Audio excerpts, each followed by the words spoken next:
So, Richard, how you going? What's it Yeah, like over yeah, there? yeah. Well, it's freezing cold, and there's the first frost of the year. It's brutal. So yeah, the sooner I get out of here and get down to the southern hemisphere, the better, I think. Yeah, because it's your first time over here, isn't it? It is. Yeah, Yeah. we nearly came before, just at the end of the Skids. Uh, we were at the peak of our powers at the time. You know, we just Mm. played Hammer Cody and sold it out. We had a number one album with the Absolute Game, and then Stuart Adamson decided to, you know, go off and do something else. So it was like, whoa. It wasn't totally unexpected, but it screwed up all these other things because we were going to come down and tour Australia, New Zealand, and then go off to North America. So all those plans ended Mm. immediately. So it was a sad day, really. I can imagine it would be because I mean he was a sort of a big cog in your machine, wasn't he? Really? Yeah, he was. I mean, he was a problematic guy in many ways. He had had his own. Well, we all have our own idiosyncrasies, but he had a lot of. I think he had a lot of dark stuff going on behind the scenes. Yeah. But obviously, because we all know what happened to him in the Mm. end. So Mm. I think that kind of affected his behavior, and yeah, so he was a kind of fairly emotionally delicate guy. You had to. He was like treading on eggshells when you were working with him. You had to be very, very careful. But we had a good working relationship. Initially we were incredibly strong friends, and Mm. then kind of started to go in different directions. I Yeah. think, I was out. I wanted to discover the world. He wanted to discover his talent. So that was the difference between the two of them. He had talent. I had none. Oh, rubbish, rubbish. You know that, Richard. Rubbish. The thing about I think about the Skids because I've grown up with you as your band since I was a very young boy. My brother was one of the first sort of punks in about 1976, 77. And I remember hearing all the time, Scared to Dance, Days in Europa, and it's sort of like the how do I say this without blowing smoke up you? But the sound is so unique to the new wave sound that was coming through then. I think Mhm. from you guys, maybe is it because it from Scotland? Maybe do you think it's a different?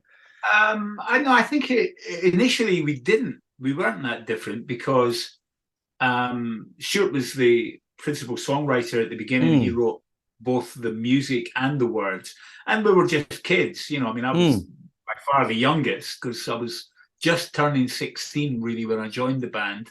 mm, Um, but so we were a bit of a copycat punk band at the beginning.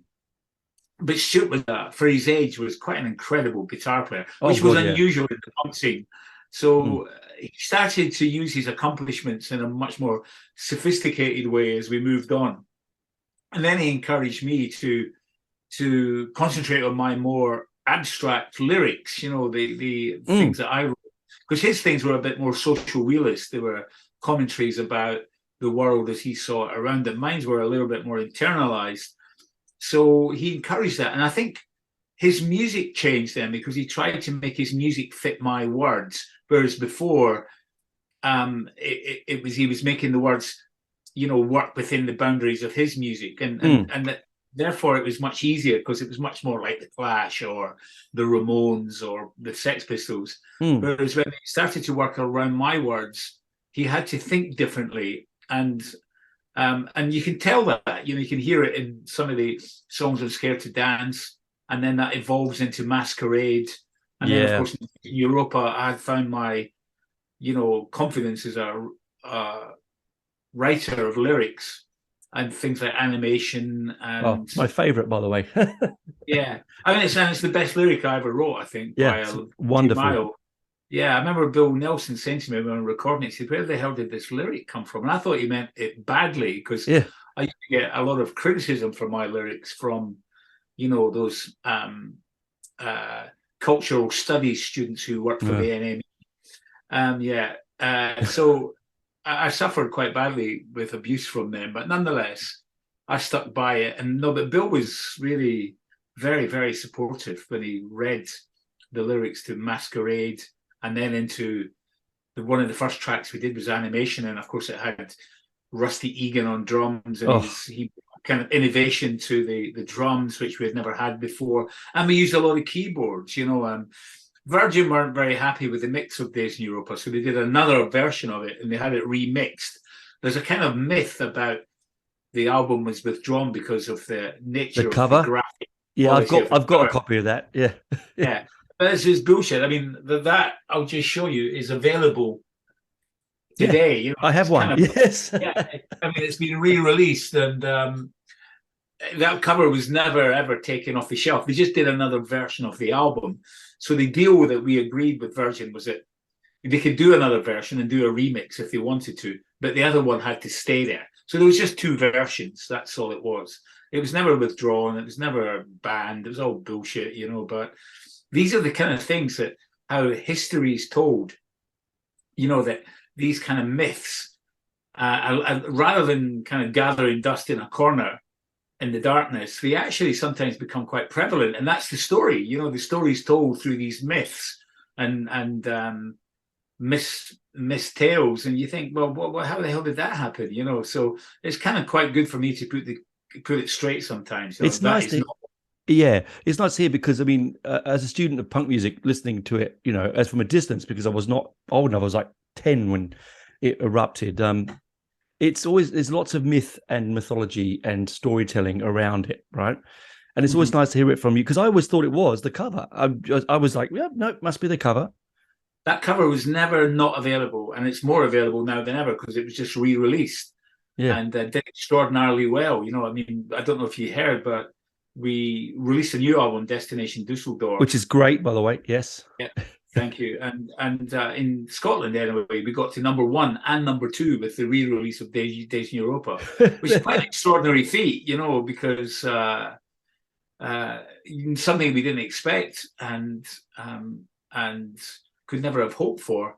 But there it was. It happened. So certainly there's an appetite for vinyl, but it seems at the moment an appetite for our vinyl, which is magic. Is brilliant. I must have a lot of your singles. The question I have to ask you is, on the new album, are you using are you sampling any of the older riffs that you used before? There's something in there that I was hearing, Charade or Masquerade. I was hearing something in there, and I don't know whether it's just me. We decided to replicate the sound, I think, was the idea. We ended up using the same guitars and the same cabinets. So we used H&H cabinets, which are really cheap, horrible Japanese cabinets that Stuart and I used to use, because by the time Days in Europa came, I was playing guitar by then. I never wanted to, but there was so much guitar work on certainly the Absolute Game album, that I had to play rhythm guitar underneath it. But when on Destination Dusseldorf, we decided that the sounds were worth replicating, so we used the old H&H cabinets, we used Yamaha SG 2000s and 1000s like we used to in the old days, and we kind of replicated the sound. Yeah, you're absolutely right. Yeah, and we didn't use an awful lot of keyboards on it. It's much more of a guitar stroke vocal led album with big anthems. So it's very skidsy. Very skidsy. Because when I was listening to it, I was sitting there on the bus on the way to work a few days ago, and I'm thinking, yeah, that bloody sounds like it was just a deep. No, it definitely feels like a Skids album. I mean, the one we did before, Burning Cities, is quite innovative. We worked with Youth, the great producer from Killing brilliant. Joke. Yeah, and he produced it. But it's got his stamp on it, really, and his version of the Skids, which is interesting, because he sees the Skids in a slightly different way to how we see ourselves. But that in itself is a great experience, and I loved working with him. He's a dear friend. But on this occasion, we just worked on our own, and we decided to kind of replicate that sound, just to see if we could. What would Stuart Adamson's guitar sound like through digital technology if he was still in the Skids in 2020?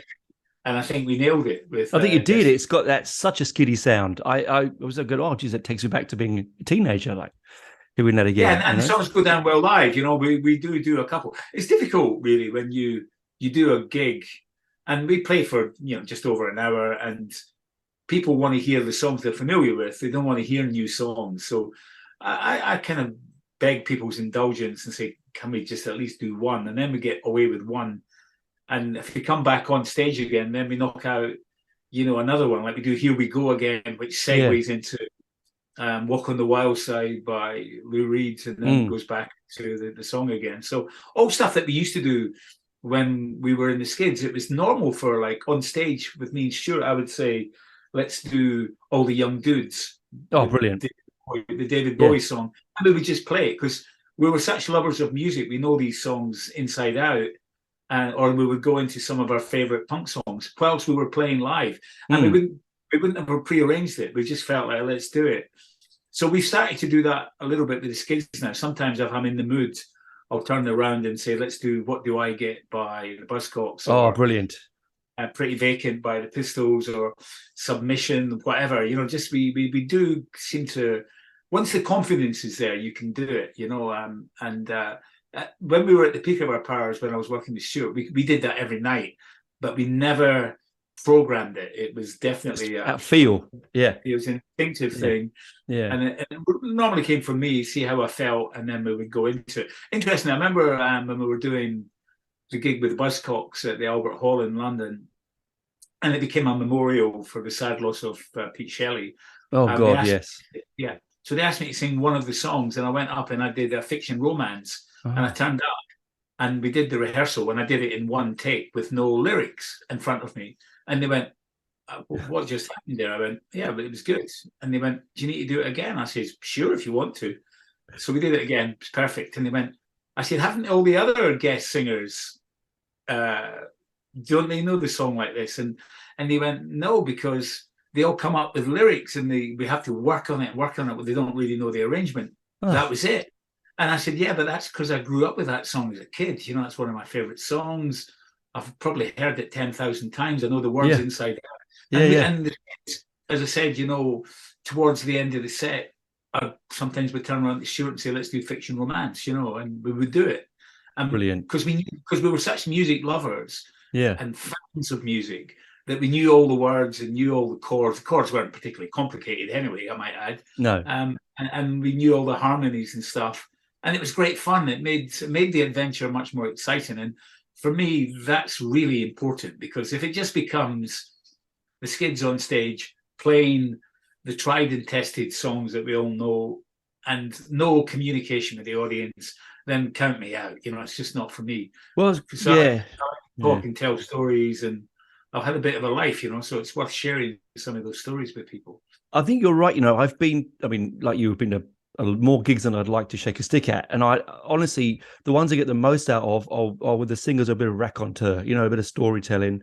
I mean, Scott, you're a Scotsman, you're a natural storyteller, right? Well, some people like it, and some people don't. You know, I mean, I've had people say, just get on with the music. Oh, no. You know, but I would say in percentage terms, 90% of the audience are really up for it, and they love the self-deprecatory, you know, that's going on, where you're telling quite amusing stories about the characters that were part of your life, you know, be them quite famous people like Steve Jones from the Sex Pistols or whatever, but you're telling them very anecdotal, subjective stories that they would never know. No. Kind of funny, and you know, and then it works. It really works. And some people think it's a bit vaudevillian, but who gives a shit, you know? Yeah, but don't you think that's the punk ethic, though? Don't you think the whole point of it was that it was to stop you? What, you weren't these big sort of behemoth gods on stage, away from everyone else. You were part of it. It's what changed. It's why music is as good as it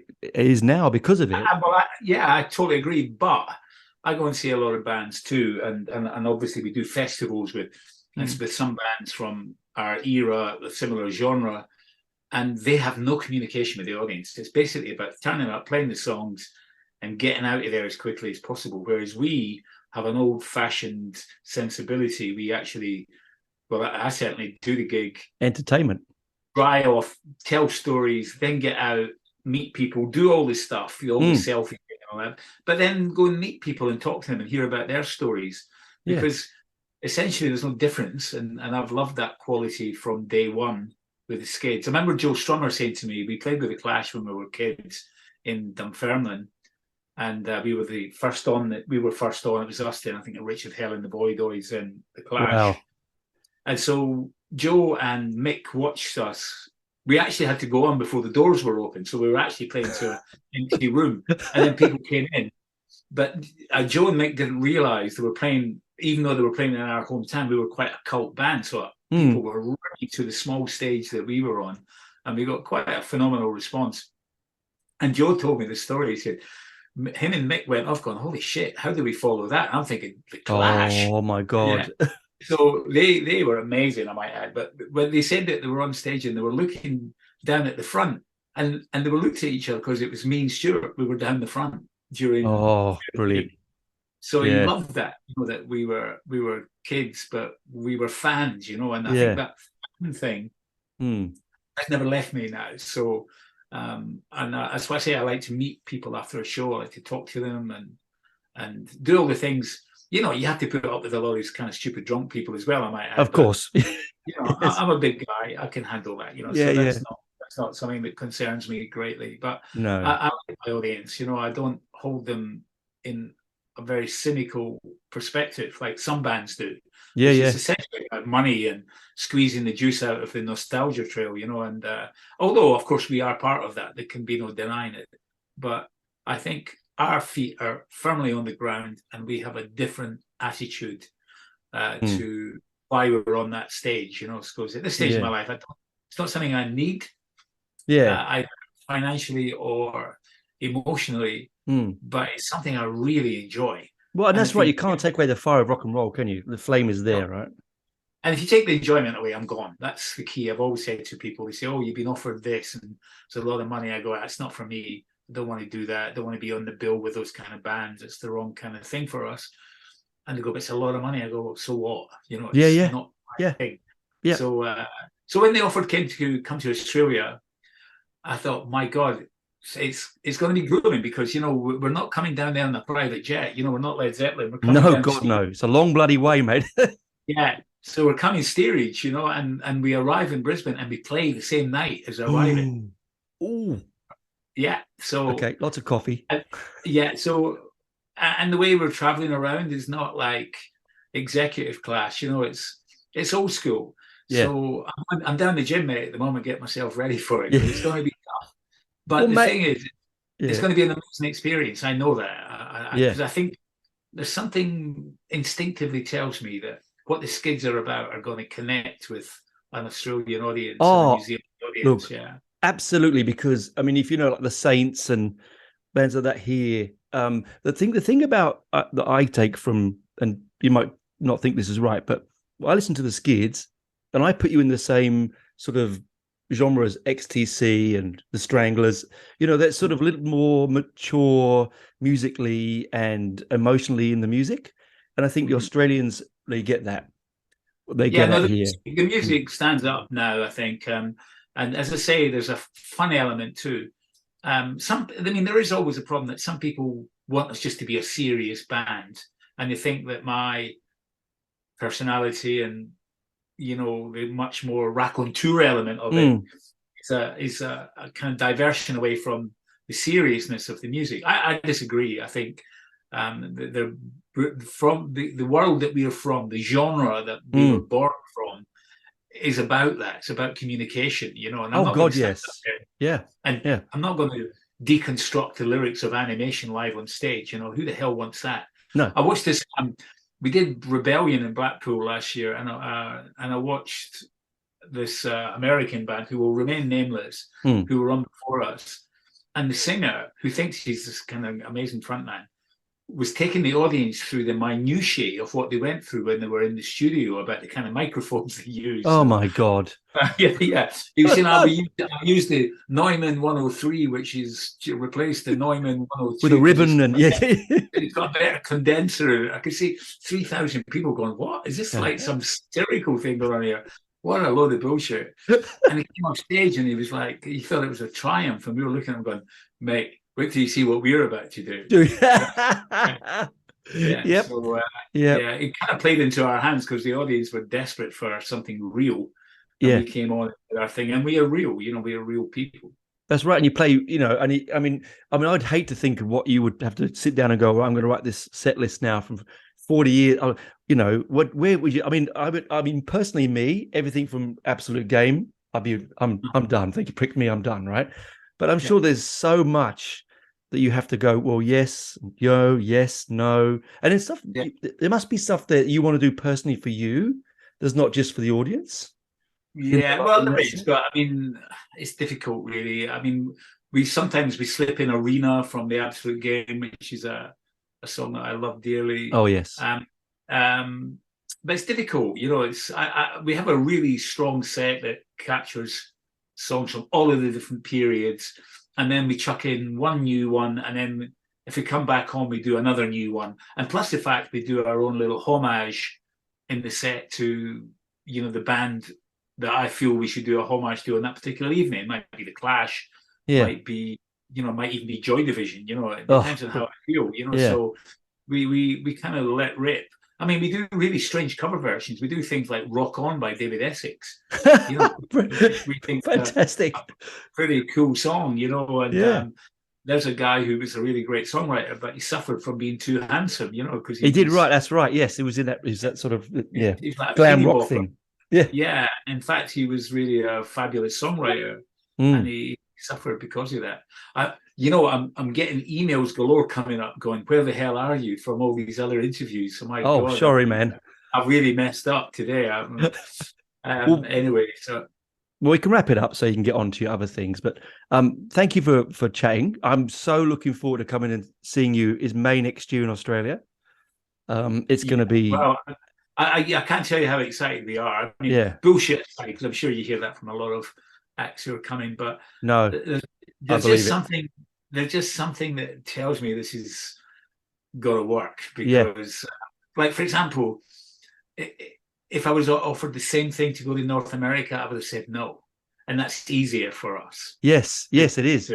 Yeah, but I would have. Well, in fact, I have said no. So there's a difference. Yeah, if I was yes to going, and this is going to be much more grueling than that experience. Oh God, yeah. But that's going to be part of the fun of it, because we don't mind that. I mean, at the moment, you would think, oh, you must have loads of road crew and stuff, because we're out playing. I'll be playing tomorrow night in Guildford. We do it ourselves still. We move our own gear. Oh, do you know what? I love hearing that. I have to say, Richard, that makes me smile. It means that it's a humble. I love it. I love it. Yeah, well, it's real, and because we can't afford it. We can't afford to bring all these people on the road with us. The first thing I do when I arrive at the gig is I go and meet the sound guy, and I'm incredibly charming to him because he's going to be the guy that's going to help us. We can't bring our own person, because it's just impossible. But so none of the guys I work with complain about that. They just get on with it. It's part of the fun. And we go when we go to a city, even in England or Scotland, Ireland, or Europe, we go and visit the city. So the kind of part of the adventure. We don't go and just sit in a hotel or a dressing room. We go out and and we get a kind of connection with the place and get a sense of either its beauty or its horror in many cases. A lot of places are not in good shape all over the UK at the moment. So, you get a sense of how people live and where they come from. And I think that's important as well. I mean, these are old school punk ethos, and they're embedded in us now. It's DNA stuff. So that's what I love about it. Yeah. Well, come and say hello when I'm over. Yeah, please. I will do. Yeah. Quick again. Bye for now.